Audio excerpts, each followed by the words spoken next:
Hello everyone. Today we are going to learn about leaf. So this leaf that I have here is a leaf of hibiscus, which is locally called as daswantiche pan. Botanical name of hibiscus is Hibiscus rosa sinensis and it belongs to the family Malvaceae. Now let us understand each part of the leaf. Now to begin with, first I will start with the color of the leaf. Now this leaf is green in color. The reason why the leaf is green is because of the presence of a pigment chlorophyll. So chlorophyll imparts a leaf green color.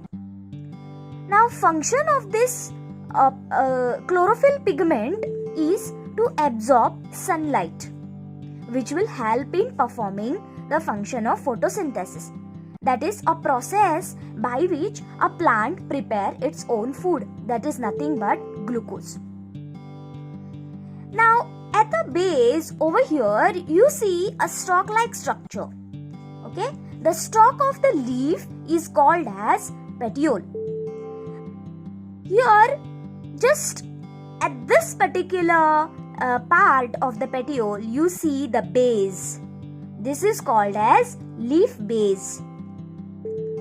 This entire surface of the leaf is called as lamina or leaf lamina, which is green in color, or we can say this entire surface is lamina.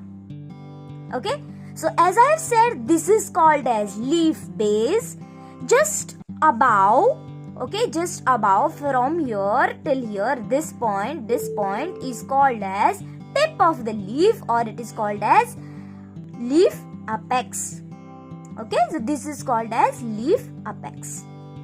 Now at the side, as you can see here, this notch like structures that you can see, this is leaf margin of the leaf. This is called as leaf margin. Now in some leaves you will see it will be all straight, but this is having interruptions. These are cirrays. These are called as cirra.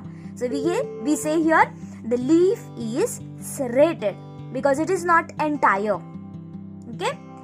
Then if I turn the leaf, okay, you will see a straight line like structure is running from the base till the apex of the leaf. This is called as leaf midrib or midrib of the leaf. Okay, this is called as midrib. And from this midrib, you will see that these are veins that are passing. These are veins that are passing. Now what is the function of these veins is that they are going to transport water, minerals, okay, that plant has absorbed from the roots. Okay, so from roots they have to transport that water, minerals and all the other things to the different parts. So leaf is also one of the part. Okay, at the same time, as I have said, the leaf is performing a function of photosynthesis. It has to also transport the photosynthates, that is glucose or the food that it has produced, to various other parts of the plant. Okay, from leaves to the stem to the fruits. This is the main function. Fine. So we have midrib.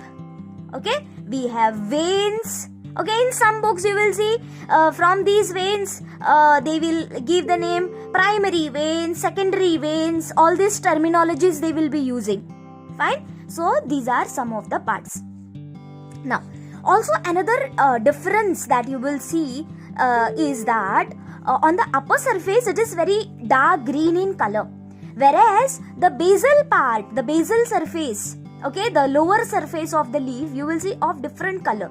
Okay, one interesting thing, if you take a section of this leaf and observe under microscope, you will see lots of stomatas, okay, present on the lower surface than on the upper surface. So more number of stomatas are present on the lower surface and less number of stomatas are present on the upper surface. Now why the number of stomatas are less on upper and more on the lower surface? The very simple reason is that, see, upper surface is exposed to the sunlight, right? And as you know, stomata are small openings for exchange of gases. But at the same time, you must be aware about the process of transpiration, wherein the plant loses water in the form of water vapors, right?